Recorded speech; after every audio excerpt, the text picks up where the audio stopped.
모든 걱정 잊어버려 새로운 날이 오니까 사랑으로 가득 찬 마음 서로를 생각하며 살아 함께하는 이 순간.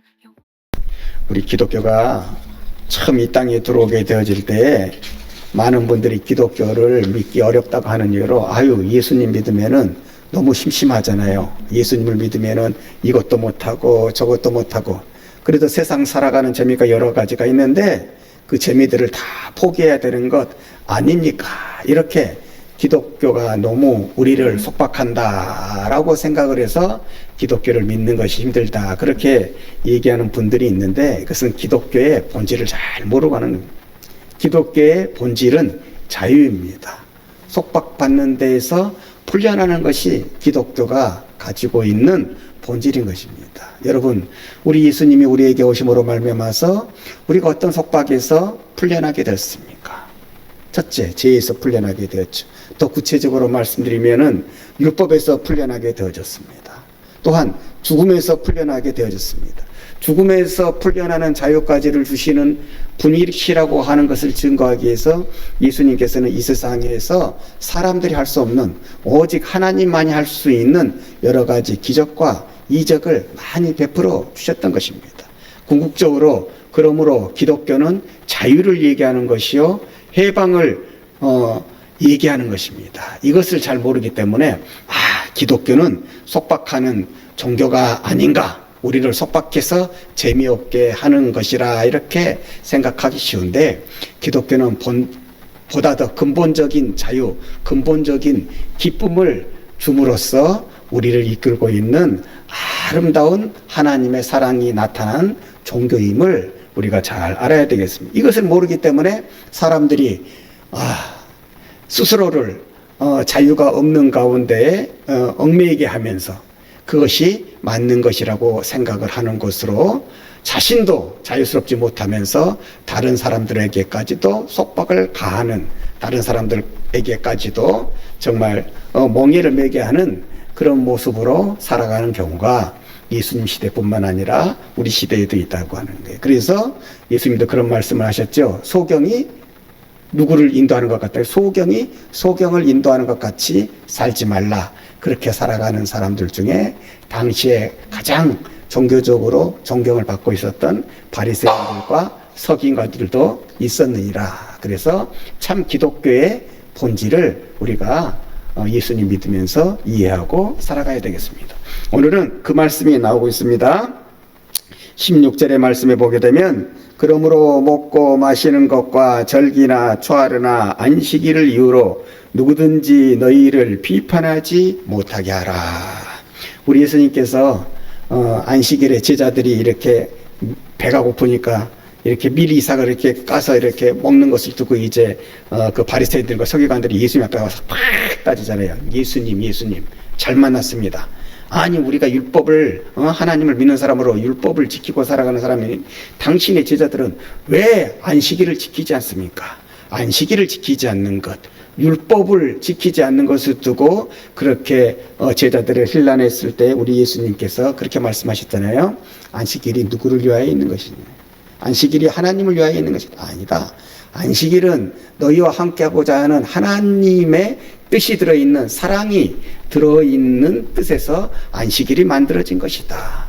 그러므로 안식일은 사람을 위하여 있는 것이다. 그렇게 말씀하시면서 편협하게만 살아가는 그 바리새인과 서기관들의 그 좋지 않은 안목을, 틀린 안목을 일깨워 주신 것이 있지 않겠습니까? 이렇게 율법은 안식일뿐만 아니라 그 다음에 무슨 법 우리가 알기로는 10계명으로부터 이제 이렇게 율법이 시작되게 되잖아요. 근데 처음에는 10개의 계명이었는데 그게 이제 저 밑으로 내려가게 되면서 수없이 많은 조항으로 만들어져서 오히려 사람들을 더 힘들게 하고 어렵게 하는 것으로, 또한 바리새인들이 자기보다도 더 형편적으로 어려운 가운데 있는 사람들을 속박하기 위한 이데올로기로 사용해졌던 것을 우리가 역사를 통해서 볼 수가 있고요. 예수님이 이것을 깨뜨리시는, 그래서 이렇게 말씀하시는 거예요.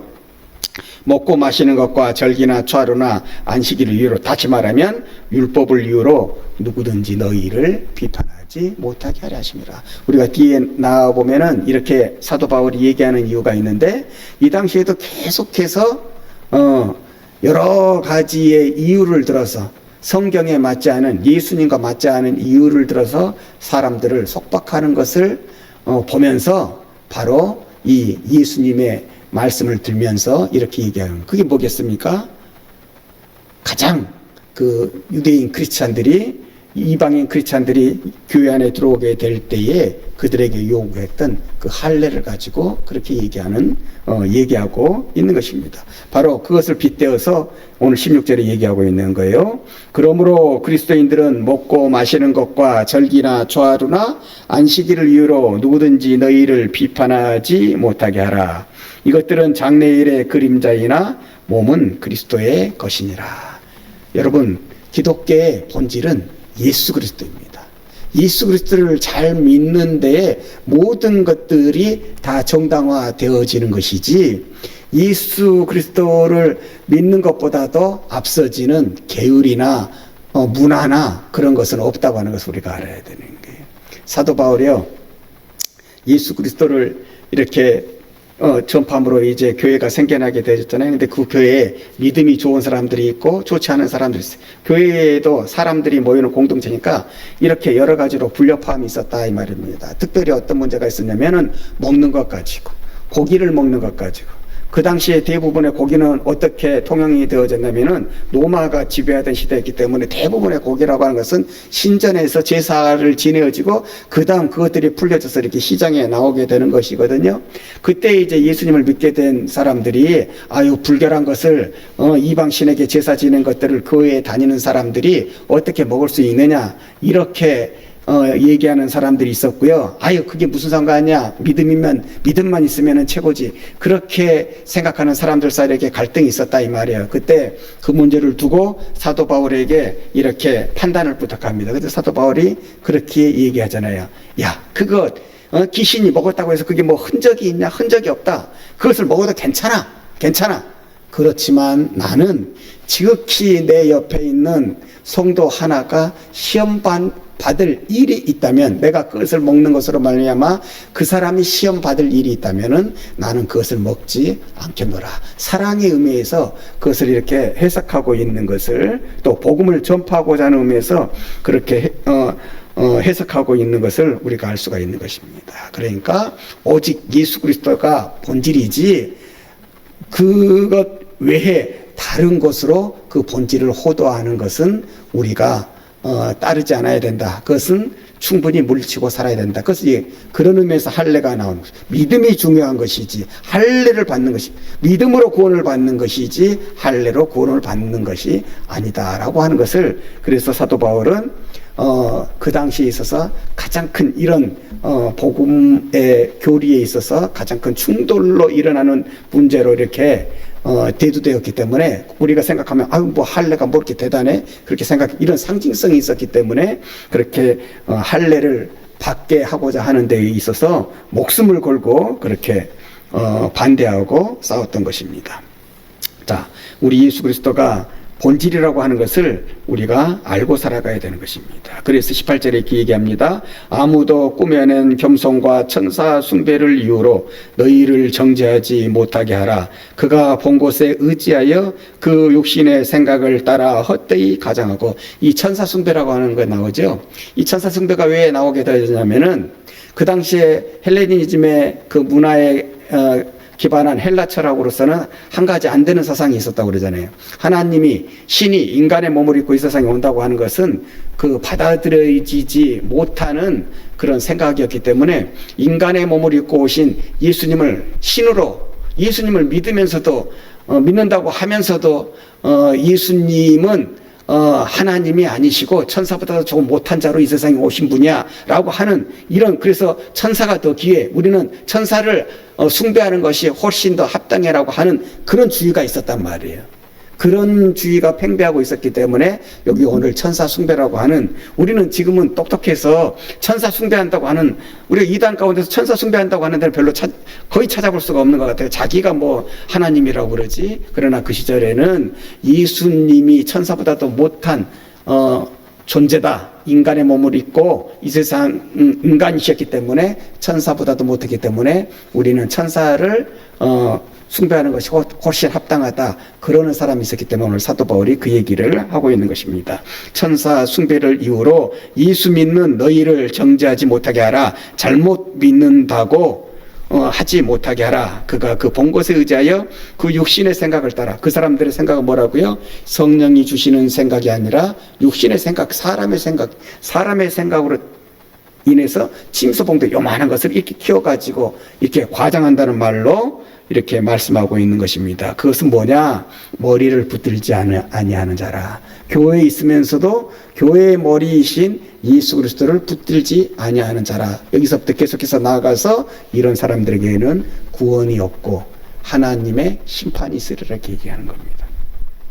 온몸이 머리로 말미암아 힘줄로 공급함을 받고 연합하여 하나님이 자라게 하심으로 자라느니라. 오직 예수님만이 교회의 본질이라고 하는 것을 이렇게 얘기하고 있습니다. 그리고 20절에 이렇게 천사 숭배나 할례주의, 요즘식으로 말씀드리면 이 할례주의를 요즘식으로 말씀드리면 뭐라고 말씀드릴 수가 있냐면요, 공로주의라고 말씀을 드릴 수가 있어요. 요즘에도 예수님을 믿는 것만으로는 부족해. 구원을 받으려면은, 축복을 받으려면은 공로가 있어야지. 우리의 공로로 우리가 하나님 나라를 가고 천국을 가는 거야. 이렇게 생각하는 사람들이 없잖아요. 또 이런 것들이 잘못된 방식으로 우리 사회 가운데에 많이 이렇게 드러나는 것들을 우리가 이런 게 세상의 초등학문이라 얘기하는 겁니다. 영지주의나 이렇게 무할례주의, 꼭 이렇게 공로가 있어야, 할례가 있어야 우리가 구원을 받을 수 있다라고 하는 것들은 모두 다 초등학문인데, 이 모든 것들이 그리스도와 함께 죽었다 이거예요. 그리스도께서 이 세상에 오심으로 말미암아서 그 모든 것이 죽었다는 거예요. 그리스도께서 죽었다는 것은 우리가 이제는 율법으로 우리가 구원을 받는 것이 아니라 예수 그리스도의 십자가로 구원을 받는다고 하는 것을, 이 십자가 사건을 얘기하고 있는 것입니다. 이렇게 바뀌었을진데 너희는 어찌하여 세상에 사는 것과 같이 규례에 순종하느냐. 너희는 어찌 세상 사람들이 사는 것처럼, 왜 그리스도인인데 아직도 그 옛날에 율법을 따르는 사람처럼 살아가려고 하느냐. 왜 아직도 구약의 백성의 모습으로 살아가려 하느냐. 이것을 말씀하고 있는 것입니다. 그리고 그런 것들은 곧 붙잡지도 말고 맛보지도 말고 만지지도 말라 하는 것이니, 이 모든 것들은 한때 쓰이고 없어요. 여러분, 율법이라고 하는 것이 예수님 오시기 전까지는 필요로 했잖아요. 근데 예수님 오심으로 말미암아서 이제 폐기가 되어진 것입니다. 더 실질적인 의미에서는 율법이라고 하는 것이 하나님 사랑의 뜻으로 주신 그 율법이라고 하는 것이 예수님이 오심으로 말미암아서 완성이 되었잖아요. 그래서 율법의 완성은 바로 예수님이라고 그렇게 말씀하시는, 그러므로 예수님이 율법을 완성하셨으므로 이제는 율법은 더 이상 사용되어지지 아니하는데, 왜 지금도 그 폐기되어지는 그 율법을 꺼내어서 사람들을 재단하고 평가하려고 하느냐. 바로 이것을 얘기하고 있는 것입니다. 이런 세상의 초등학문은 다 버려라 이렇게 얘기하고 있습니다. 이런 것들은 자의적 숭배와 겸손과 몸을 괴롭게 하는 데에는 지혜 있는 모양이나, 오직 육체에 따르는 것을 금하는 데에는 조금도 유익이 없느니라. 여러분, 저는 오늘 이 성경 말씀을 보면서요, 그 인도에 있는 그 사람들이 있잖아요. 인도에 있는 사람들이 자신들이 더 구원을 받기 위한 방법으로, 뭐 해탈을 이루기 위한 방법으로 막 그 고행을 하는 거 볼 수 있잖아요. 자기 몸에 막 금제를 가하면서 뭐 힘들게 하면서 그렇게 해야만 구원이 있는 것처럼 그렇게 생각하는 사람들이 인도 시대뿐만 아니라 이 예수님 시대도 아주 많았다고 하는 거예요. 이렇게 세상의 초등학문을 구원의 방편으로 사용하고자 하는 그런 사람들이 그 많았던 시대에 바로 사도 바울은 왜 그렇게 어렵게 너희가 고통을 당하면서 속박을 당하면서 너희 몸에다가 제재를 가하면서 왜 구원을 하려고 하느냐, 왜 너희의 공로로 너희의 노력이라고 하는, 너희의 수고라고 하는 공로로 구원받고자 하느냐? 이제는 분명히 알아야 하느니라. 구원은 우리의 수고와 공로로 되는 것이 아니라 예수 그리스도를 믿는 믿음으로 되는 것이니라. 내가 이것이 참 진리요 하나님으로부터 받은 사명이기에 너희들에게 전한다. 이렇게 얘기하고 있습니다. 그래서 오늘 본문 말씀을 정리하면 바로 이렇습니다. 게을러 살지 말라. 마음으로 살라. 두려움으로 살지 말라. 자유함으로 살라 말씀합니다. 하나님 안에서 노예로 종으로 살지 말고 자유로 살라. 어거스틴이 이런 말을 남겼습니다. 하나님을 사랑하고 내 마음대로 살라. 이렇게. 내 마음대로 살라고 막 방종하라는 게 아닙니다. 하나님을 사랑하고 그 다음부터는 모든 두려움에서 벗어나서 죄로 인한 두려움. 그 우리 루터 같은 분도 그랬잖아요. 루터가 종교 개혁을 하게 되는 이유가 거기 있잖아요. 나름대로 이제 예수님을 신실하게 믿으려고 하니까 죄를 사함을 받아야 되는 거 아니에요. 죄를 사함을 받으려고. 그래서 자기 나름대로 죄 사함 받기 위해서 얼마나 노력하는지 모릅니다. 얼마나 순수한 사람이에요. 왜냐하면 이제 내 몸에 고통을 가하면서 그러면서 내가 내 죄를 사함을 받아야 되겠다. 이렇게 생각을 하는 거예요. 그냥 내 죄를 사해 주십시오. 이렇게 사해지는 거 생각 안 하고 내가 고통을 당할 때에 내가 내 몸에 고통이 있을 때에 죄사함이 더 쉽게 이루어지는 줄 알고 막 그 교회 올라가는 계단 옛날에는 이렇게 막 돌계단이 있었잖아요. 그걸 이제 저 멀리서부터 무릎으로 걸어가는 이렇게 많이 걸어가면 피가 막 나잖아요. 그러면서 자기의 죄를 막 자각하는 내가 얼마나 큰 죄인입니까? 죄인입니까? 이래야 구원을 받는 줄을 알았다 이 말이에요. 그러나 그렇게 했음에도 불구하고 마음속에 진정한 평화가 깃들지를 않더라고요. 자기가 죄로부터 사함을 받았다고 하는 그런 생각이 들지 않는 거예요. 그래서 그 다음에 기도 중에 깨닫는 거예요. 내가 죄사함을 받는 것은 이렇게 내 공로로 내가 죄사함을 내가 고행을 함으로 내가 정말 계율을 열심히 지킴으로 내가 구원을 받는 것이 아니라 예수 그리스도를 믿는 믿음으로 구원을 받는 거라라고 하는 것을 깨닫게 되면서 이제 로마 교황 네오 황제가 이제 구원을 받는 조건을 그 당시에 이제 성전을 크게 건축하기 위해서 돈이 부족하니까 구원을 받는 조건으로 면죄부를 발행하게 되잖아요. 그 면죄부를 발행하는 것을 보면서 저건 아니야. 우리가 로마 황제에게 참 순종해야 되는 것은 맞지만 모든 것을 맞는 것을 순종해. 저건 바로 거기에서 종교 계획을 일으키게 되는 계기가 바로 본인이 절실히 그 죄사함을 위해서 기도하는 가운데 깨달았던 그 믿음의 고백으로 말미암은 데서 비롯되는 것입니다. 그런 것처럼 우리는 하나님을 믿음으로 말미암아 자유함을 얻는 것입니다. 그동안 우리 모두를 질렀던 죄로부터 심지어 죽음으로부터의 온전한 자유함이 있기 때문에 그 다음부터는 우리 마음대로 정말 자유스럽게 살아야 되는 것입니다. 예수님을 믿음으로 말미암아서 구원을 얻어서 하나님 앞에 나아가는 존재가 되어졌기 때문에 이제는 예수님 외에 하나님 외에 다른 것을 두려워하지 아니하는 가운데에 참된 자유함을 누리는 것입니다. 바로 그것이 우리의 삶 가운데 살다 보면 마주하게 되는 모든 두려움들을 물리치는 가장 큰 무기가 되어지는 것입니다. 어거스틴은 그런 가운데서 하나님을 사랑하고 그 다음부터는 내 마음대로 살라, 두려움 없이 살라, 자유함으로 살라, 즐겁게 살라, 기쁘게 살라. 그래서 우리가 이 말씀을 우리의 마음 가운데 온전히 두고 살아가면 어떤 형편과 처지 속에서도 기쁨을 느낄 수 있는, 자유를 누릴 수 있는, 행복을 누릴 수 있는, 참된 평안을 누릴 수 있는 그러한 신앙인의 모습으로 살게 됩니다. 우리 모든 믿음의 식구들이 이 삶의 수준에까지 올라가서 여러분의 삶이 항상 기쁘고 감사가 넘치는 은혜의 삶이 되어지시기를 주님의 이름으로 간절히 축원합니다.